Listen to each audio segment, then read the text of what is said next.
Julian, I noticed that you are in a Panera Bread. I am in a Panera Bread. And I would just like to say, and I'm curious, I'd like to take a poll of the room, the virtual room, that Panera Bread is the pinnacle of its niche. Like, I love Panera Bread. I think it's hugely underrated. I would happily eat a Panera Bread every day for lunch. When at my law school, we do our workshops and we rotate through the catering options, and it's Panera Day. I'm always delighted. I'm a huge Panera stan. Wow. And I'm just curious, am I the only one? Because I feel like when I go on at length like this, people give me the look that Quinta is currently giving me, which is you are completely hinged about your love for Panera. What's going on here? No, I was expecting you to go after Panera. Panera's I'm awesome. I'm also a Panera fan because I spent a lot of time in the Panera Bread in my hometown in high school because it was the only place that would not kick you out if you didn't order anything after like 3 hours. So it was a great place to go after school to hang out with your friends and do your homework. Big fan. Is that where all the nerdy kids went on their dates, to Panera Bread? Excuse me, we were very cool. And we did not have dates. We were, in fact, doing our homework. Emphasis on past tense.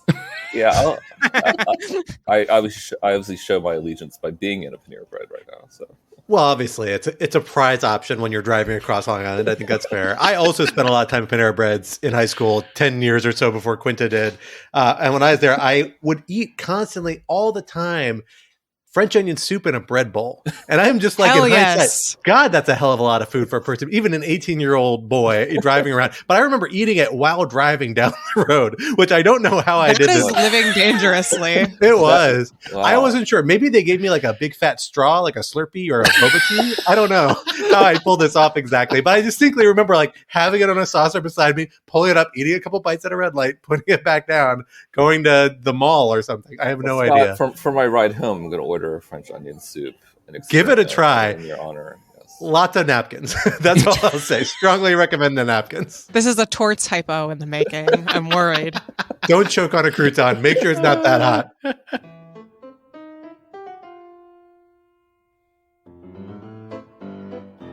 Hello, everyone. Welcome to Rational Security 2.0. I am one of your co-hosts, Scott R. Anderson, and I am, as always, here with my other co-host, Quinta Jurassic. Hello. And Alan Rosenstein. Hello. Scott, I love that you switch up the order in which you introduce the co-host. I never know. Keeping us on our toes. I gotta keep you on your toes. Got to keep you guessing. Got to know your own name on command. Good luck with this podcast. And we are thrilled to be joined by none other than Lawfare's many resident national security law experts, one of their particularly prolific and relied upon China experts and Taiwan experts, law professor extraordinaire Julian Ku. Julian, thank you so much for joining us here today. Oh, thanks so much for having me. It's a great honor. So remind me, we have to ask this question of everybody the first time they're on Rational Security 2.0. Have you been on Rational Security before? Because you may have been in under the old regime. No, I was not. That's why I'm so honored, because the old regime did not favor me like the new regime does. So I'm glad the old regime was overthrown. So.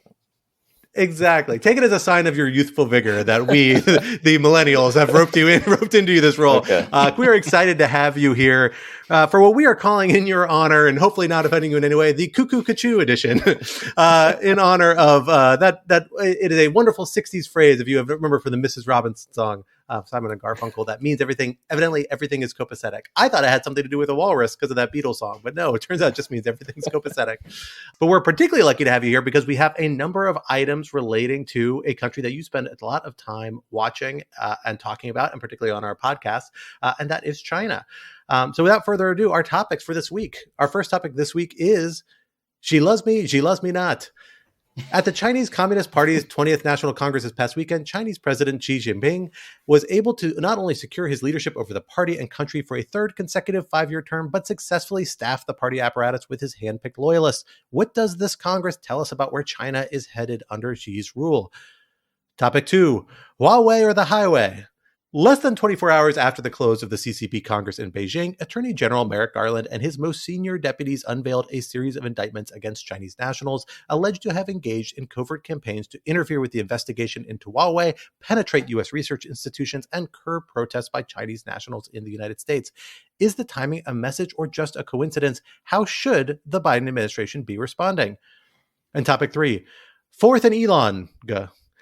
Despite his best efforts, Elon Musk's purchase of Twitter is set to go through this Friday. Just to address the very quizzical looks I got from everybody else on screen right now, it's a sports reference, guys. It's about football. Don't worry about it. Don't bring sports ball into this hallowed place, man. Come on. Just trust me on this one. It's okay at best, but it's a sports reference. But in the last few days, there have been mutterings that the purchase of Twitter by Elon might be subjected to a national security review by the federal government.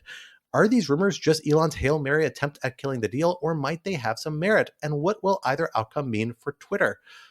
For our first topic, Alan, let me hand it to you to get us started. And I will do what I always do when we have a expert joining us on the first topic, which is hand it over to our expert. Julian, as our resident China watcher, I'm very curious, before we get into sort of one of the most important parts of the Congress that just happened, is there anything that surprised you about it? Or is this, obviously in many ways just the culmination of the last 5 years? Was it staged and managed to perfection as these Congresses tend to be? Or was there anything that was not obvious, over the last few months that occurred? Yeah, I mean, I think the Congress is going to be stage managed perfectly every time. There's never any drama at these Congresses. So it almost makes you wonder why anyone cares, because we kind of know how things will go. And so I would say that the overall take is that there were no surprises. Xi Jinping is now elected to a third term as General Secretary of the Communist Party, which is the key position and really the key outcome. And that's the outcome we all knew was going to happen. As a formal matter, I suppose in theory that he needs to go through the Congress to get that title. And he wants a ceremony and legitimacy of that process, but that's not a surprise. So the only drama is a little bit of the personnel in terms of who is going to make it to the Standing Committee of the Politburo, which is the top 7 leaders, essentially the governing, the cabinet, so to speak, of China. And there were a little bit of drama and a few surprises there, because it does signal some direction. But in general, I would say it was a stage managed ceremony where there was not only were there it's not so much that there were no surprises, but the black box of Chinese domestic politics is so black that it's almost impossible to have any expectations ahead of time. People who've studied, experts in Chinese elite politics in the United States, because they're not allowed to do so in China, have a really hard time doing anything other than looking at the history of prior, back in the 70s and 60s and 50s, and the history of the Communist Party. But modern Chinese Communist Party politics is really, really difficult to penetrate. And so I'm not sure I was surprised, or anyone was surprised, but I'm not sure anyone could have had any expectations exactly either, because there's no way to tell what the issues are, what the factions are, who's fighting over what. It just kind of emerged at the end with, okay, these are the people who are going to be running China for the next 5 years. And so that's sort of, there's no drama. It's really, we want to put our Western political lens on this. And the Chinese like that too. They invited all the foreign media to be there for the moment of the unveiling. They want to make it seem like it's an institutionalized normal process. This is how we change governments in China. But really, it's just a reflection of the bizarre nature of Chinese politics. We spent all this time worrying about this Congress, but we have no idea what's shaping it. And when they present the people who are leaders, we don't have any idea what they stand. We have some sense of it, but they don't have to make speeches. They don't have to issue party positions. They don't have to issue any policies. They just reveal we're in charge. And now this group of people are in charge, and good luck with that. So it's kind of a frustrating. That's one of the reasons I don't like Chinese politics, because it's not that I love American politics, but at least in American politics, we kind of know who the characters are and what they're fighting over. And in China, we don't even know that. Can I ask you to maybe this is unfair, but can I ask you to peer into the black box of Chinese politics just for one more question? Okay. It's very black, but yes, I'll keep looking. Yeah, and maybe the answer is we don't know, but obviously this is the culmination of the last 10 years, right? Of the first 2 terms of Xi's rule.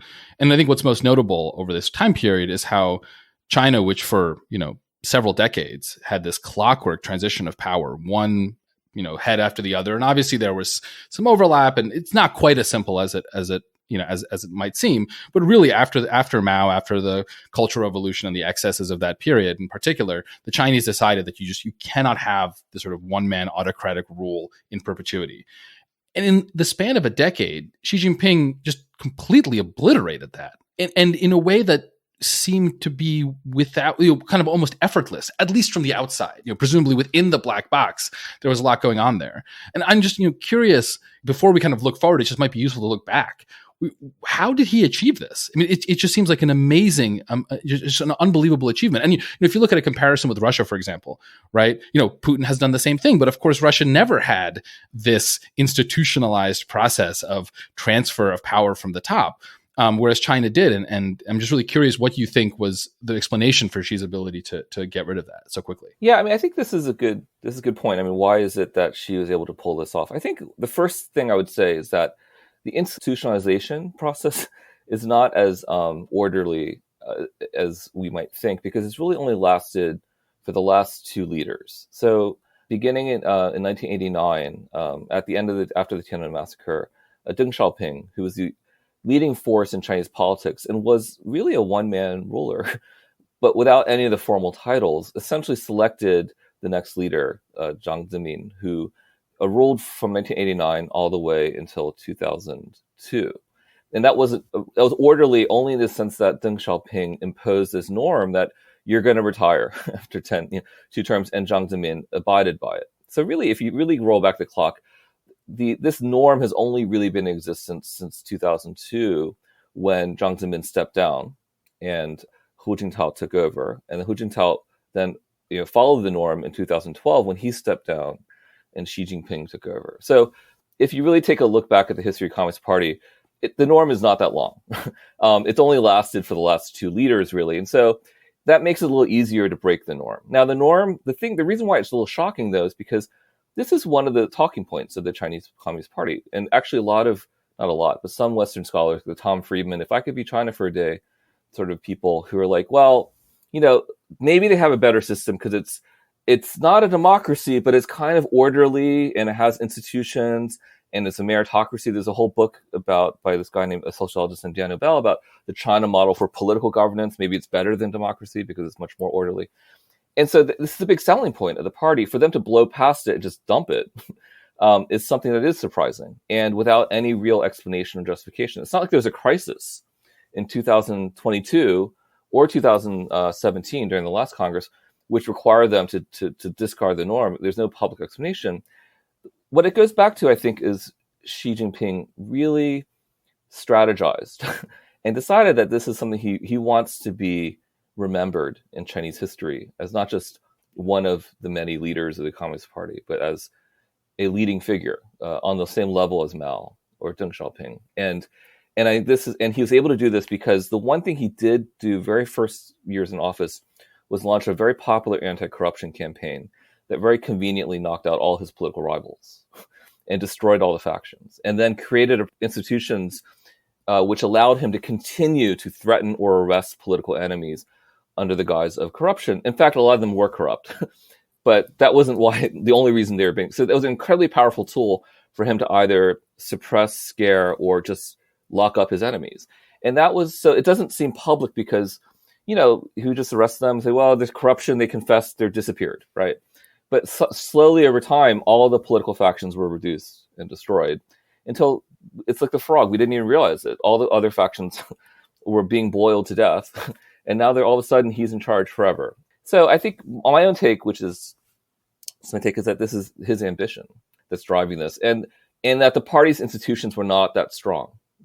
That's why it was so easy for him to blow through it. There's really no external constraint on him. It was just political factions that he was able to destroy, and now he's in charge. So you mentioned Hu Jintao, Xi's predecessor, and I wanted to ask you about that because you'd said at the beginning there wasn't a lot of drama, but of course there was this very strange moment where Hu is kind of ushered off stage, sitting right next to Xi, seemingly unwillingly. And I've seen a lot of confusion and speculation. It seems like the conclusion, insofar as there is one, is we have no idea what happened. But I'm curious what you made of that. I know there's some suggestion that maybe Hu is not well, and there were concerns over him showing symptoms of dementia or somehow messing things up. Is this a power play on Xi's part? What do you make of it? Yeah, I mean, my own take is that he's not. They did this in public, and so it was either meant to send a message, or that it truly was just like he got sick and confused and left. I doubt that, only in the sense that it's so well choreographed. This whole thing is choreographed down to the last minute. It's just, if he was sick and was going to be unwell, it just seems odd that they would have put him in that position to be publicly sort of humiliated like that. But I suppose that's possible. So my own sort of leaning is to always assume the worst, and that this is kind of, maybe an effort to signal that we really are in uncharted territory. The former leaders who served as some sort of institutional check don't matter anymore. Like, they're not going to be in jail or anything, but they literally are being pushed off the stage. And I think whether it was intentional or not, it's a convenient symbol for Xi. Now, having said all that, they censored it in China. So we've been able to take different angles. We have different, like the Zapruder film. We look at what was he touching? What was the paper he was looking at? And they blew up the paper. And we do all these things. None of that's going on in China, which is a signal that they maybe don't want it to be. Maybe it was an accidental symbol, and they don't want to create some sort of confusion within China as to what this means. So it is a little bit unclear. There's also the possibility that it's a signal to the party elites, but not to the general public, which is, I think, to me, because that's the only group that really matters, are the party elites. And if it's, and the message to them is, look, I'm, don't mess with me, I'm in charge, and the former leaders are no constraint on me. So I do think, though, he is kind of sick, though. But again, we don't know, because we know nothing about even the former leaders. They go back into their dark holes, and we lose touch with them. The people who were associated with Hu, in other words, some of his proteges, did not make it to the standing committee, and some of them just got dropped completely from even the Central Committee, which is the 200-person group that selects the Politburo, which is 25, which then selects the 7 people who run things. And some of his people got kicked out even from there. So if he had any political influence, it's all gone now anyways, whether or not they kicked him off the stage publicly. Yeah, I will say that was a moment that initially I read reports, everyone was like, well, it seems like this is the sort of thing the Western press tends to get very spun up about. And then actually, Julian kindly joined me and Sophia Yan to record an episode of the Lawfare podcast on this exact topic this morning, which we should plug, which will be out the same day as if you want even more of me talking about this. Exactly. A little more of a deeper dive. It's a phenomenal conversation. But even at that point, I hadn't actually gone back to watch the video. I ended up watching the video of Hu Jintao's removal after this. And it seems very orchestrated because nobody else around them actually reacts in any meaningful way. All these, it's kind of on a dais where there's a number of other senior party officials. I'm not sure exactly what stage of the proceeding this was. And they all seem to be in the loop on what's going to happen because they all stay like almost robotically looking forward. And Hu Jintao seems to resist for a minute, then has some brief exchange with Xi, and then gets kind of escorted out. But it had that feel of being very much orchestrated. So obviously seems like a message to somebody. The other part that I thought was really interesting, and Julian, I'd be curious about your thoughts about this, is that a big deal was made, and it does strike me as a notable development, in that one of the people who made the standing committee, one of these 7 people who runs the country, is the party chief of Shanghai, who had come under, whose name's escaping me at the moment. Li Qiang, yeah. Li Qiang, thank you. And he had come under immense criticism because he was at the forefront of this very controversial zero COVID policy, which has imposed pretty draconian conditions very controversially on a lot of Chinese people. All Chinese people throughout the country, really, but particularly bad in Shanghai just because it's so dense. It's such a large city and faces so many problems because of that density in regards to managing COVID. And yet here he is on stage as one of these 7 most senior people, mostly because of his proximity to Xi, which very clearly seems to me to send the message to the Chinese public, because that presumably wasn't censored. Like, people know who these 7 people are, to say like, yeah, this policy is for real. And even though it's proven uncontroversial and people are objecting and people actually have protested, we're going to keep doing it, which I think is a pretty notable message to send. It's a sign that he does not seem to feel politically vulnerable, or at least doesn't want to project any political vulnerability in response to that. Even though for the last few months, really last year, there's been a lot of chatter about, well, they're probably worried about zero COVID and the reaction to it, because it is proving publicly controversial in a way that few things have really among the Chinese public. Does that sound about right to you? Yeah, I would just say that one footnote to this is that the one of the few dramas they have is at the very end, they reveal the standing committee of the Politburo, which is the general secretary, which is Xi, and then the 6 other people. But the order they come out on the stage is a sign of their power. So it literally is like, Xi comes out first, and then whoever's next is, everyone understands, is number 2, and then number 3, number 4. So they have that completely stage managed, even to that point. And I don't know why that is. That's just the way it is. And Li Qiang is number 2. Like, he came out second right? So not only is he a protege raised to the standing committee, but he is the protege who's going to be the prime minister now, most likely than not, because that's always usually how they do it. And that means that, so it's not just saying, I think this guy's really important, I want to raise him to the highest level. I want him to be my number two. I want him to be my partner. The prime minister kind of is typically the sort of the second in command in the Chinese hierarchy. And so that, I think you're right, is the guy who was really castigated for the botched COVID lockdown in Shanghai this spring, which it wasn't so much the lockdown as the lack of food. Like people, that's the part that I think people understand. People in China can handle lockdowns. The starving part was not so great. And that's where he was really faulted, because people in China like the lockdowns in the sense that they want to prevent the virus from spreading. But they expect the government, if they're going to lock them down, to at least give them access to food or some other, or provide the necessities to survive the lockdown. And Shanghai was not prepared. And therefore, that's why it was much worse in Shanghai than other parts of China. Also, people in Shanghai complain a lot because they feel like they're better than the rest of China. And so it's kind of like New York City. Like, it's the New York of China. Like, well, I understand why Arkansas will be suffering, but New York, how could New York be suffering? That's sort of the attitude in Shanghai. And so that's why it was, and there's like 300,000 foreigners living there. And so they complain bitterly as well. So, but having said that, it was botched, right? And so therefore, and he's in charge, and it's his fault. But the policy is what matters, and he was enforcing the policy that she wanted, and she's rewarding him for enforcing the policy that he wanted. And I think you're right. I think once the standing committee was revealed, to my surprise, the Hong Kong stock market just collapsed, right? Just went down. Like, it was already terrible. It's now down. It's down 40%, like in the last 5 years or something.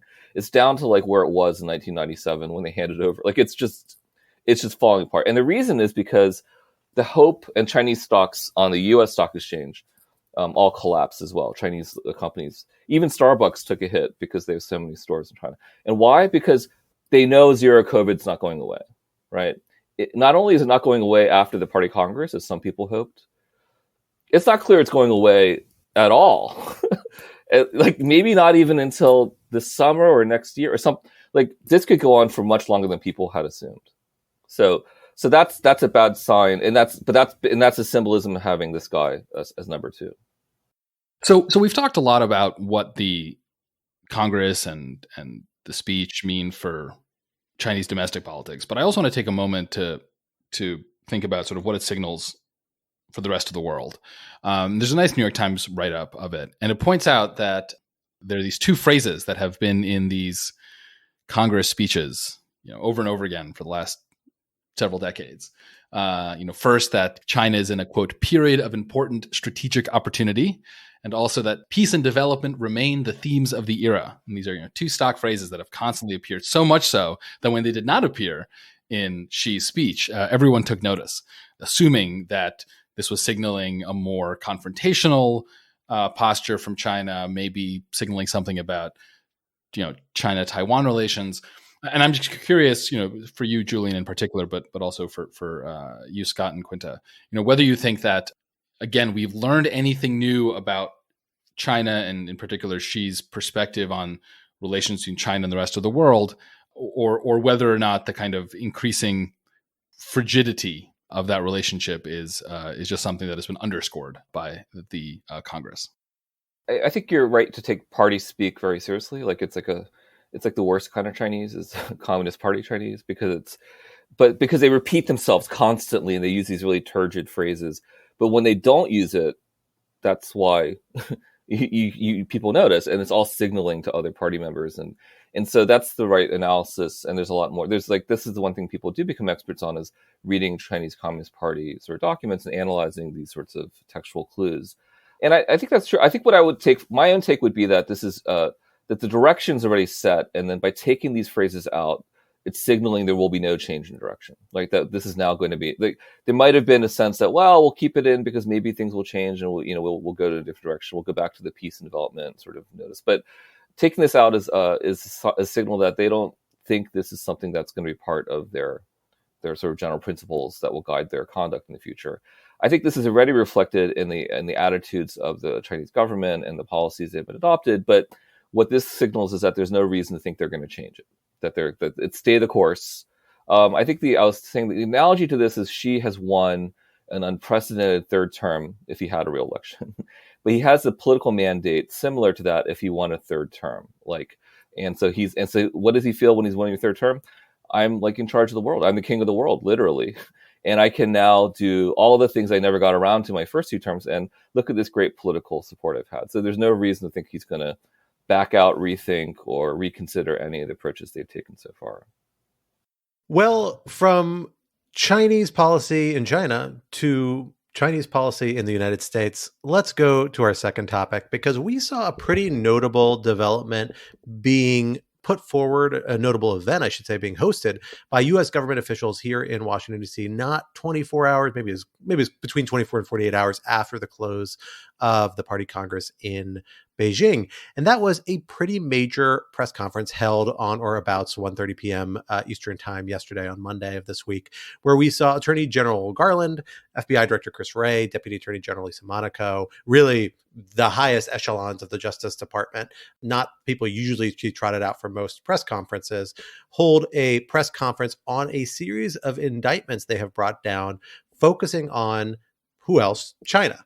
Specifically charging a number of Chinese nationals with a variety of crimes, some for taking actions to kind of coerce kind of Chinese nationals back to China, deterring them, intimidating them, some focused on trying to penetrate U.S. research institutions and entities through a shell think tank that they were kind of posing as and trying to use money to buy influence and potential get access to information. And some other folks actively involving themselves in different ways to obstruct the ongoing investigation into Huawei, the very notable, prominent, major telecommunications company that has a very close relationship to the Chinese regime and whose treatment at the hands of American and Canadian law enforcement officials has been a constant point of political tension with China over the last year or two. Quinta, let me hand it over to you to get us started on this. How should we be reacting to these indictments? What is the role that they're playing? What is the Justice Department signaling here? And where does it fit into this broader picture of U.S.-China relations? Is this a response to the Party Congress? Is it just coincidental timing? Or is this a sign of kind of more things to come from the Justice Department? Yeah, the timing is definitely interesting because the Justice Department had teased it, saying that there was going to be, I think it was an announcement on a significant national security matter or something along those lines relating to influence efforts by a foreign power. I'm paraphrasing here, but that led a lot of folks to wonder whether this would have to do with efforts to meddle in the upcoming midterms. Obviously, it did not. I think important context is that this is, I believe, the fourth charging document in U.S. cases against Huawei since 2020. So there were 2 indictments that came down in 2019 and then 2020 that had to do with alleged efforts by Huawei to steal trade secrets from T-Mobile. There was a second indictment alleging that Huawei had essentially attempted to violate sanctions on Iran. And then there was a superseding indictment that added additional charges, including accusing Huawei of doing the RICO, as we say in the legal profession. So this indictment is kind of stacked on top of that. And it has to do with alleged efforts by Huawei to essentially interfere in one of these criminal cases. It turns out that if you are the Chinese government and you think that you have found an informant with access to ongoing, highly sensitive, national security relevant criminal proceedings in the US government who is willing to pass you a page from a classified document every now and then against the prosecution into Huawei, probably that person is actually a US government informant, and you should not try to, for example, get them on a payphone, which doesn't even exist. That does appear in the indictment. So it's definitely, there's a rollicking spy story in here. I think what jumped out at me was how clumsy in some ways the efforts are as described in here. But I mean, the sort of serious takeaway is, I think, Julian, you should correct me if I'm wrong, this is one of the most direct lines that the US government has been able to draw between Huawei and Chinese intelligence, because it's alleging specifically that Chinese intelligence is conducting this work on behalf of Huawei, whereas in the previous indictments, it was focused really on Huawei specifically. And so that does strike me as a escalation of U.S. tactics here. I know Alan has thoughts about the sort of this way of using criminal charges as kind of international politics. But Julian, as an initial matter, I'm curious what you make of it. Yeah, I think that's right. I think what's striking about this is that they charged and named two Chinese intelligence agents, right? So the Ministry for State Security, the equivalent, the Chinese KGB, I guess, except they're not as slick as the KGB because they just send you Bitcoin and ask you for documents, which is essentially what they did here. Or that they came out with cash, and But yeah, I think the most notable thing to me was that the U.S. government alleged in its arrest warrant that these agents had stated that we want this information because we're talking with Huawei and they want to know more. And so the whole sort of conversations now between the alleged intelligence agents and the U.S. informant was, we're getting this stuff because Huawei wants it. We're doing this on behalf of Huawei.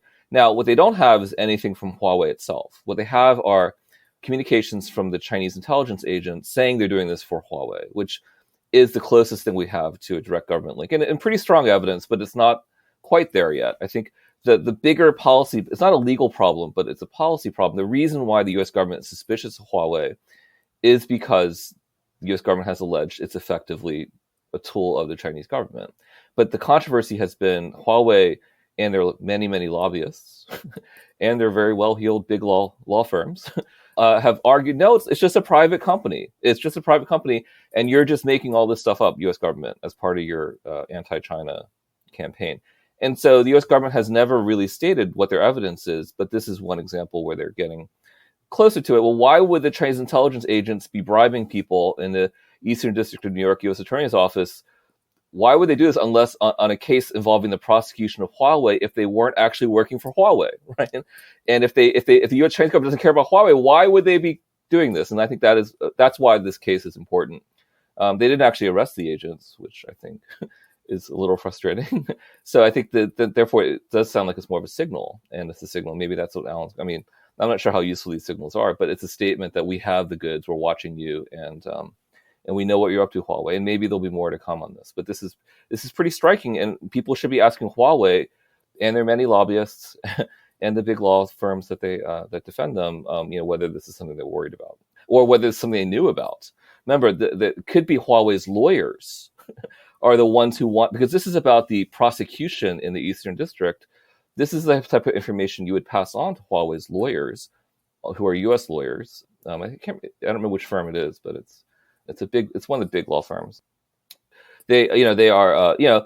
Did you know about this?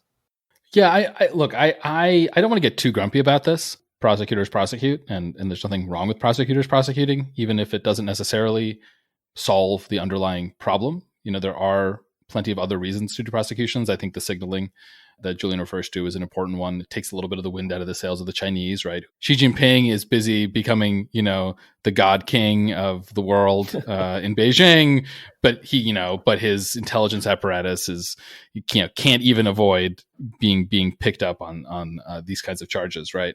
And maybe the signaling is also useful in that, the more that the United States can both embarrass China globally with respect to this issue, but also just have a stream of unclassified information that goes out about how the Chinese cannot be trusted. And, if they're doing this stuff in the United States and they're doing this stuff in Australia and they're doing it in Europe, they're doing it everywhere else. So in that sense, I think it's all, perfectly fine. Where I'm skeptical of is the idea that this will actually change Chinese behavior. And I think the problem is that, because prosecutions are often intended to, or at the very least, they're often seen as having a kind of deterrent effect. When they don't have a deterrent effect, it can actually make the prosecuting party, here the United States, itself look somewhat weak, right? The United States is putting all these resources on this problem, and is it really going to change Chinese behavior? So that's why I'm somewhat skeptical of this, but it certainly makes for interesting New York Times copy. So I share a lot of, I think, the skepticism we hear about speaking indictments in other contexts. Like this comes up a lot. I think Jack Goldsmith has written for Lawfare for this, and other folks have commented about this in the context of like Russian disinformation campaigns. We're indicting a bunch of hackers and programmers sitting in St. Petersburg who will never come under federal jurisdiction, and we're kind of just giving away that we have a bunch of information about them. But this is different because these are actually U.S. based operations, and I actually think these sorts of indictments, even though they only actually arrested 2 people involved here, neither of whom look like they were so much direct government agents as kind of the local recruits of government agents, although we don't know exactly. And they also, I should note, there's a couple of people identified as co-conspirators here who are U.S. nationals that probably will be indicted at some point. My guess is they're still cooperating and figuring out the scope of that before they finalize whatever charges they're going to bring. The fact that you actually bring this information forward, make it public, really does send a signal to some extent to China, because it shows, hey guys, your statecraft's not up to snuff. Like, we've got a certain ability here. There's a very careful balancing act that has to be struck between giving away your ability to bust these operations and like signaling and letting them know how to adapt and that they can and need to adapt. But then also signaling, hey, you guys may want to ratchet down a little bit on some of these activities. This is just probably a slice of what we know, or have the hints of this is what we're willing to burn. How much more do we know that's actually out there? And given that you fell for this, how much more are you falling for on other operations? And then equally important, I think it's also important as a signaling effort for people who could get caught up in these schemes in the United States to various extents. I think it's important for Chinese nationals who are resident here and are worried about intimidation from the Chinese government to have that. I think it's very important for them to show the United States government has their back in exercising their constitutional rights as residents of the United States, if not nationals of the United States. I think it's also important for people in sensitive positions to be kind of aware of some of these risks and know that the Justice Department takes it seriously. That latter incentive particularly like ties back to the China initiative, really controversial Justice Department initiative started under the Trump administration targeting academics with ties to China. I think there's a lot wrong with that. It was way too heavy-handed, frankly, in my view, in terms of how it framed its scope. And basically it's like trying to deter and chill all sorts of engagement with different Chinese and China adjacent institutions. That probably goes too far. But I do think it's something to be said here. Hey, if it looks like you're being asked to do things that are inappropriate, the FBI will find out about it and we'll bring charges over it. And here, when you're talking about a US-based operations for most of these, I actually think that is really important to do these things, even if you can't arrest most of these people. And I will note, you arrest a bunch of particularly like direct Chinese operative intelligence agents, you have a diplomatic incident on your hands.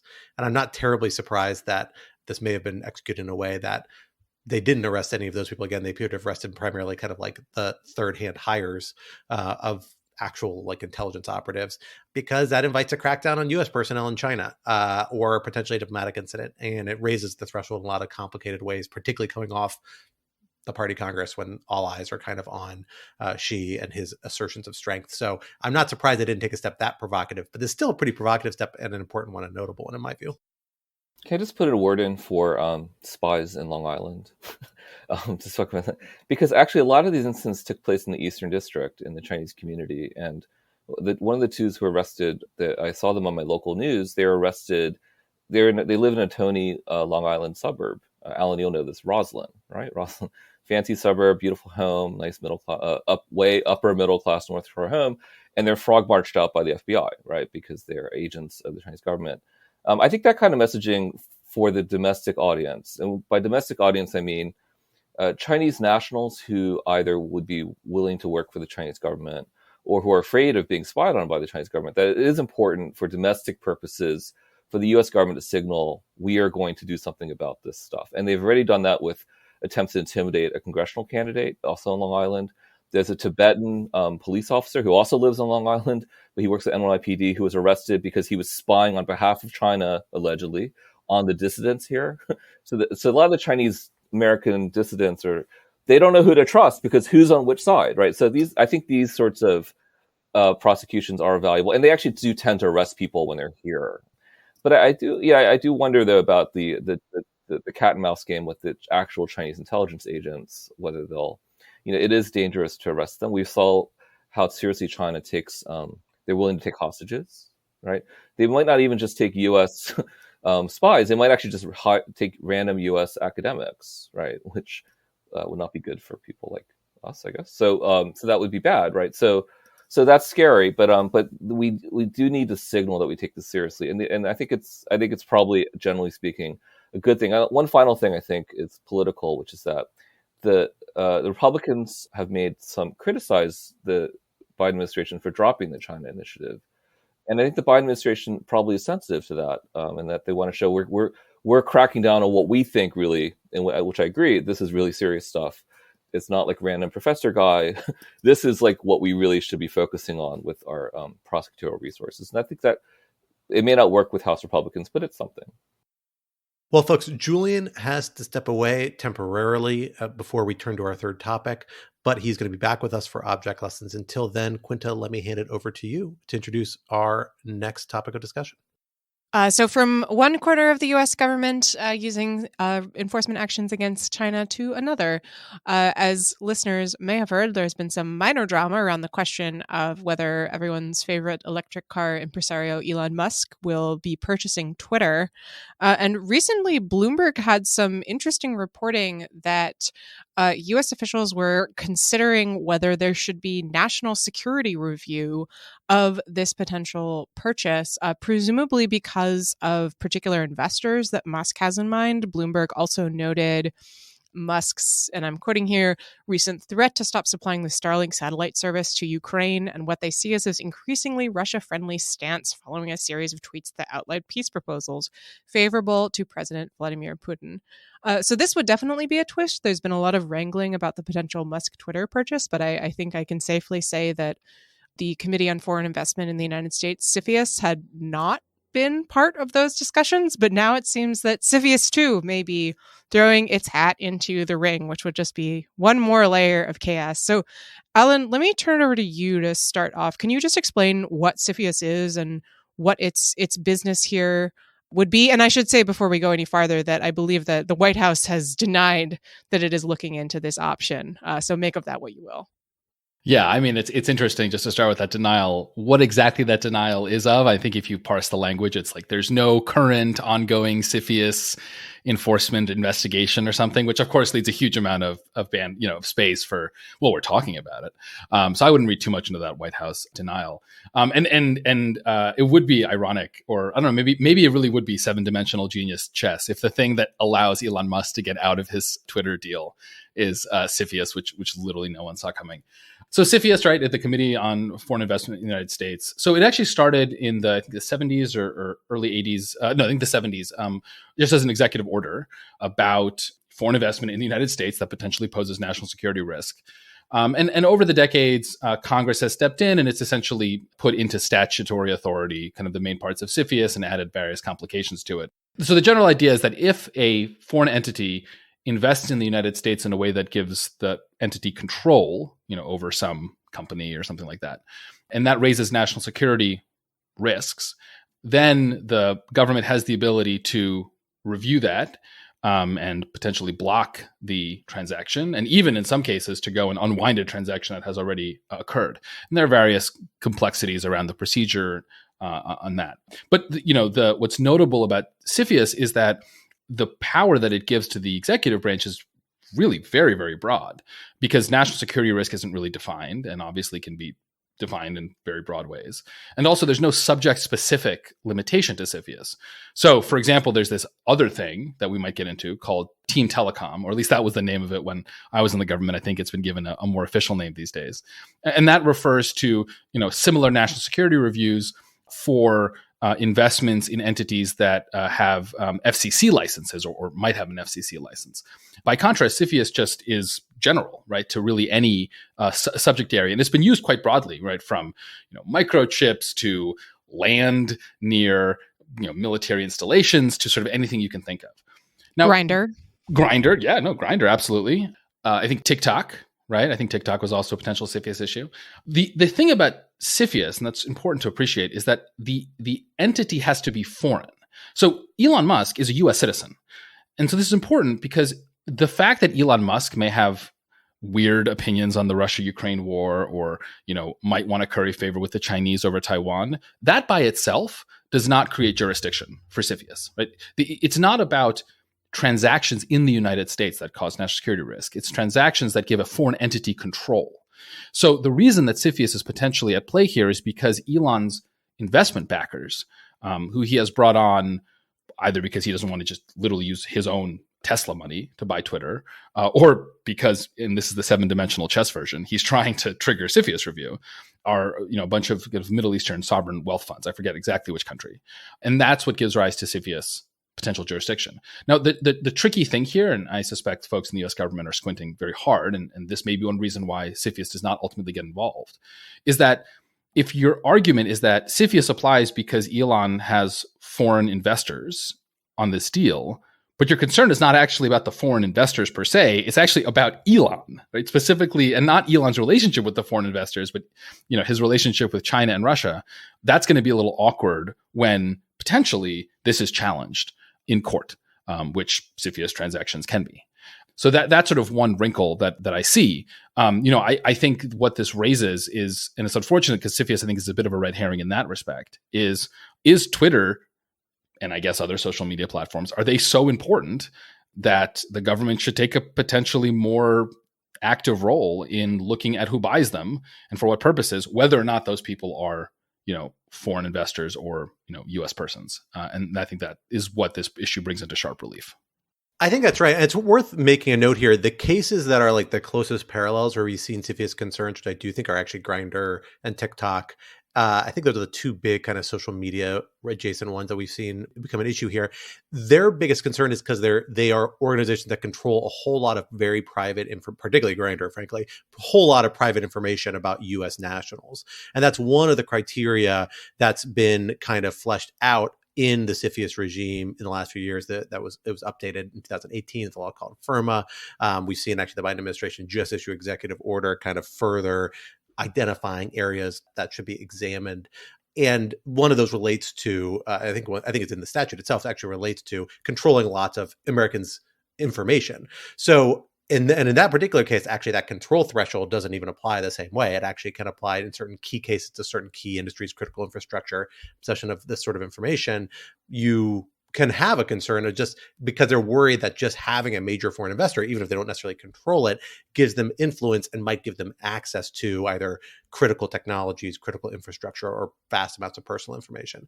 And all these changes really were enacted with, frankly, primarily China in mind, because we know there are cases of China hacking the GAO or scooping data, widely suspected scooping data off TikTok to help with identification of a variety of other purposes. And who knows what they could do for blackmail or other purposes with Grindr and other apps that track people's personal and sexual lives, or could be used that way anyway.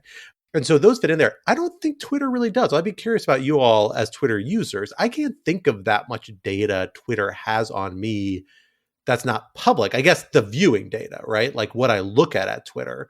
But a lot of Twitter data, at least up until recently, is like fairly open. Like you can see who I follow. You can see what I post, what I like.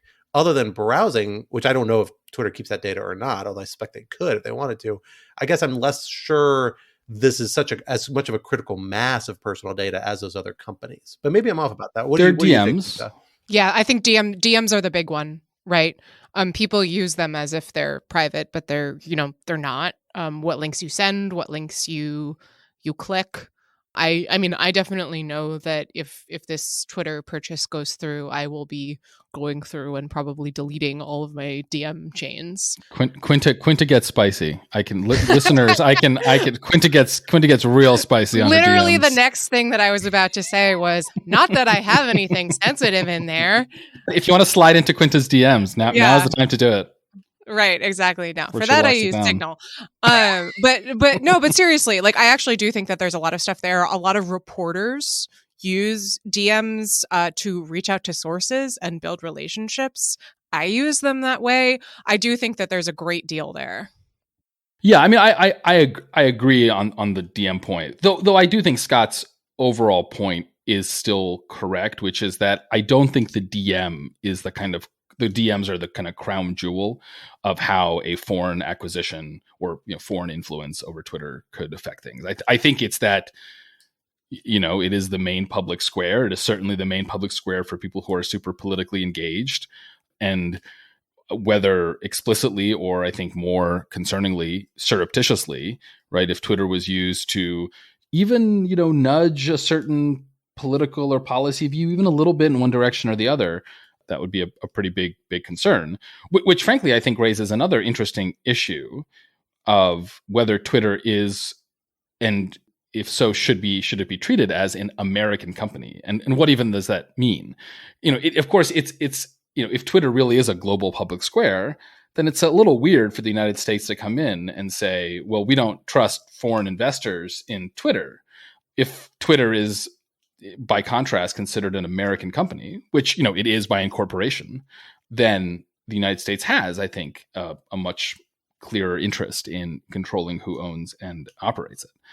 That's personally my view. I've never thought of the idea of these American companies as in any way creators of sort of neutral global platforms to be very meaningful. But I just think it is I think it is interesting how the idea that Twitter is, and by extension other social media platforms, are a source of American national interest and can and should be treated as such it's just not controversial in 2022 in a way that I think it would have really, annoyed people even a few years ago, who wanted to sort of continue the pleasant fiction that the internet is without borders, blah, blah, blah, all that stuff. Well, but that's kind of actually, though, is becomes a problem kind of under the statute, I think, another way this authority is usually applied, because that sort of policy concern about the undue foreign influence in what is a public square, like people often use to describe Twitter, although I don't always buy into that, particularly take on Twitter. I don't think that's actually like a criterion that you could actually view things at under CFIUS. You could do the foreign control bit, and that would require but that would require establishing whatever the control threshold is. It used to be actually like relatively high, I think like 50%. Now I think it's actually substantially lower, if I recall, after FIRMA, or at least can be. I can't 100% remember. But regardless, there has to be some threshold of foreign investment. But it doesn't fit in one of these categories that kind of does away with that. Those are, again, critical infrastructure based. Maybe the closest you could get is that kind of private information ground, collects sensitive private data. But then you would really be using DMs to like backdoor CFIUS review when you're really concerned about actually the public part of its activities. Now, maybe there's a good argument to say that those are the sorts of things that we should have a greater scrutiny of from a national security basis. But I'm not sure it's actually built into the current structure as I understand it. I mean, I guess my question is like, is this actually going to happen, or are we all just blowing smoke here because this whole Elon acquisition has been wild and anything could happen? I mean, I'm curious for both your read on it. My sense was that it seems like kind of a long shot, but who knows? I mean, I definitely think that you're right in that part of the reason we're talking about it and why it's our like fun third topic today is because it's an Elon Musk story, and this whole saga has just been so just nuts. But I do think it is at the very least an opportunity to reflect on the fact that who owns these platforms has profound national security implications. And just to kind of circle back to the last point that Scott made, I think the statute doesn't define national security risks terribly broadly. So I think the issue is not, can you argue that foreign control over the public square is a national security risk? I think the issue for the government is, can you argue that the foreign control here, which is not by the Chinese or the Russians, right, but it's by these Middle Eastern sovereign wealth funds, that is the thing that will lead you to the national security risk. Now, the government could argue, well, at a high enough level of generality, it's all foreign and it's all bad. And the government does get a lot of discretion and a lot of leeway from courts on national security decision making. But that discretion is not, unbounded. And so the record that the government the kind of administrative record that the government would develop would be important for any CFIUS block to stand up, assuming, of course, that's not what Elon doesn't want, right? I mean, if he doesn't want to overturn a CFIUS order, then I guess he doesn't have to. Yeah, I mean, the other part that's kind of funky about this, I think, is interesting, is that there's actually, if Elon was concerned about this, or Twitter, the company was concerned about this, there's a mechanism they could have submitted this transaction for pre-approval, basically. There's basically a safe harbor carve-out in the statute. I can't remember the exact parameters post-FIRMA, but I'm recalling from the pre-FIRMA days, which when I used to deal with this stuff more regularly. My recollection is that basically you get a pre-approval, and then you usually can proceed with confidence that they're not going to come back, or at least a high degree of confidence that could come back and force you to divest. Because that's actually a power here. If after the fact, the government decides to investigate and says, oh, no, wait, actually, you cannot have this business and we're going to force you to divest, then those foreign property owners are required to divest under the statute. I think this actually may feed into Elon's calculus here, though, by the way, because, okay, here's my wild hypothesis. I'm going to throw it out there. Elon is supposed to close this deal on Friday if it comes apart. The way he gets out of the deal, he still faces heavy penalties, but the easiest way for him out of the deal if he loses his financing. And so if he's suggesting to his foreign investors, hey, no, you may buy this stuff only to have to be forced to divest it in the next several weeks. And by the way, I spent the last several months so savaging Twitter's internal operations and now raising all these concerns about foreign investment and that it has zero value and you will be taking a massive hit. I kind of think Elon might be thinking some of these guys might back out, especially if he's not that enthusiastic about the deal anymore. And if they do, he may have contractual claims against them. He can use to recoup costs. There might be a ton of other types of arrangements. I don't think we have details on that. I don't know them if we do. But so it may be a lot of what we know Elon does all the time, which is that he controls the market. He drives prices on things with these crazy rumors and using his large public platform. And I kind of suspect that's what he's doing here again. But this time he's kind of doing it against his own partners, potentially, not just other consumers. That's my little bit out there thesis as to why this might be a rumor that Elon seems to be promulgating more than anyone else, but I don't really know. Well, folks, that unfortunately is all the time we have for today, but this would not be Rational Security if we did not leave you with some object lessons to ponder over the next week until we are back in your podcast feeds. Alan, what do you have for us in terms of object lessons this week?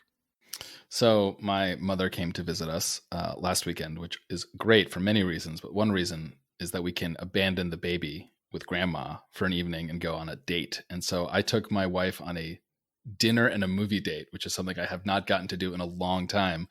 And we saw this amazing movie, Argentina 1985, which is a kind of courtroom thriller drama about the very, very famous trial of the Argentinian military government.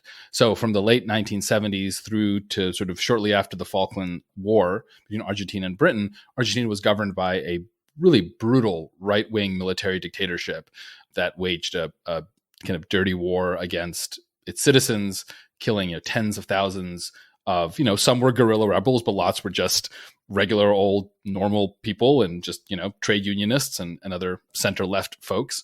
And then when the civilian government was reestablished in the early 1980s, it put these people on trial in this incredibly dramatic trial. And they made a movie about it. And it's amazing, right? You learn enormous about this fascinating and very sad and very hopeful in other ways period in Argentinian history. The performances are great.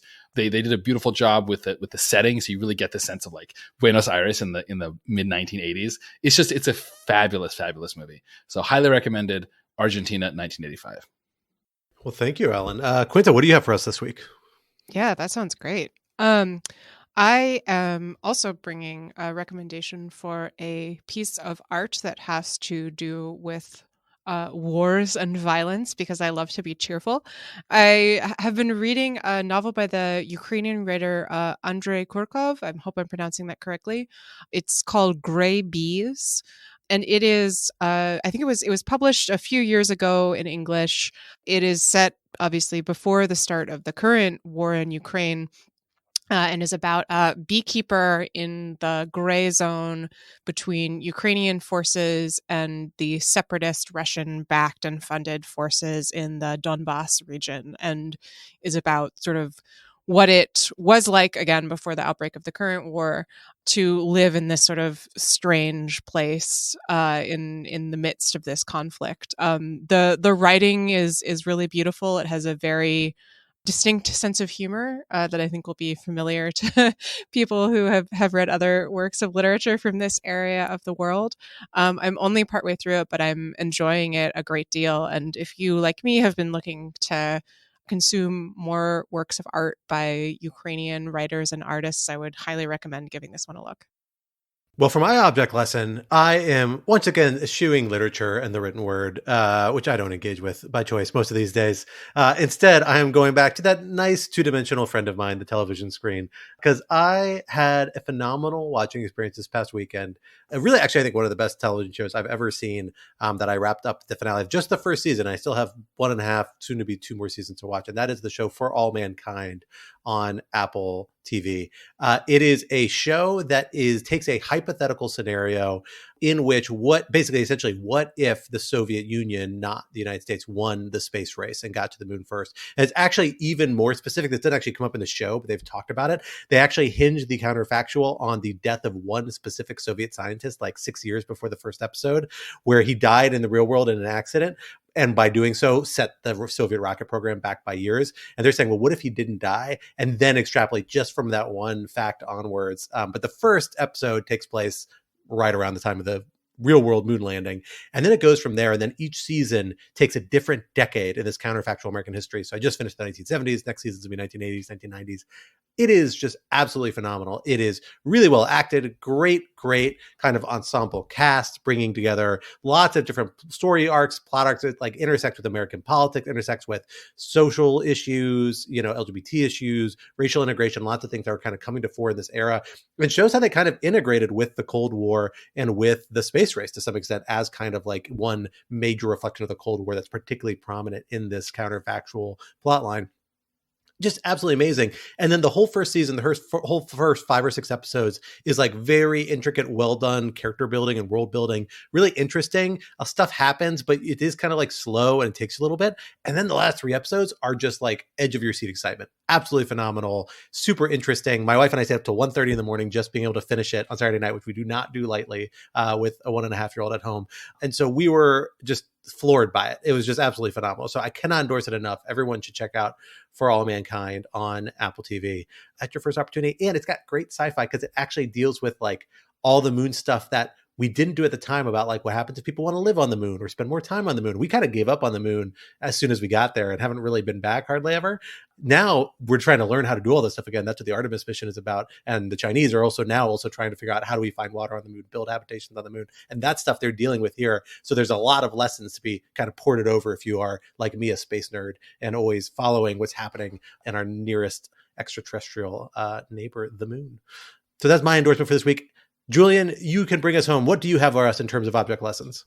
So this came up because my daughter, it's not really timely. My daughter has been doing world history and she did a unit on Rome, and I was kind of excited. I'm like, oh, and she was just kind of like, yeah, Rome, moving on, right? So, but then I actually was thinking, I've been thinking a lot about Rome recently because I feel like we're kind of in that decadent phase of the late emperors where we're falling apart and just spinning up different emperors here and there. I know I am. And I think I'm more thinking of America and empires and the Chinese Empire, but the American Empire. The Chinese think we're the late Roman Empire. So anyways, I ran across this show with the historian Mary Beard, who is called Rome Empire Without Limits, where she kind of she's a serious scholar of classical studies at Cambridge.